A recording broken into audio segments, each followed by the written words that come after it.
গবেষণা আছে, আমাদের কোনো রিসার্চ আছে, আমাদের সমাজে যে কাজের স্পেস আছে, অ্যাক্সেস আছে, আমরা কি সেগুলো ইউটিলাইজ করতে পারছি? আমরা যেখানে শক্তির দরকার সেখানেও শক্তি প্রয়োগ করি, যেখানে আমাদের বুদ্ধির দরকার সেখানেও আমরা শক্তি প্রয়োগ করি।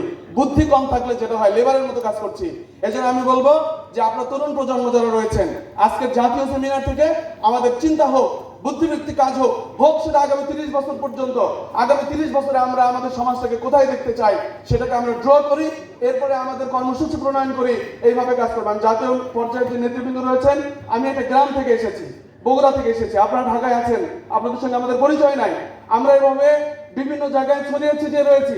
আপনারা আমাদেরকে ডাকুন, কাজ দিন, কথা বলুন, আমাদেরকে প্ল্যান দিন।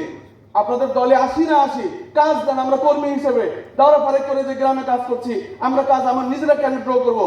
আপনারা মুরব্বী রয়েছেন, আমাদেরকে কাজ বলে দিন যে এই কাজগুলো এইভাবে করো। পুরো বাংলাদেশের কাজকে আপনারা ছড়িয়ে দিন। বুদ্ধিভিত্তিক কাজ সমাজে আমরা ঘরে ঘরে যেয়ে করব। প্রস্তুত রয়েছি, দয়া করে আপনারা আমাদেরকে কাজ দিন এবং এটা রোডম্যাপ তৈরি করুন। আগামী 30 বছর পরে আমরা বাংলাদেশকে অমুক জায়গায় দেখতে চাই। এই বিগত 30 বছর যাবত আমার বয়স 40+, আমরা দেখেছি হুঙ্কার আর জাতীয় সেমিনার এগুলো দরকার আছে, আমি অবজ্ঞা করছি না। এগুলো চলছে, এগুলো কি চলবে? প্রবাহমান নদীর মতো পানি সিঞ্চন করতেই থাকবো, নাকি আমরা একটা বিজয়ের একটা জায়গায় যাব? আমি সেই কথা এবং সেই দাবি পেশ করে জাতীয় নেতৃবৃন্দের নিকটে সে দৃষ্টি আকর্ষণ করে শেষ করছি।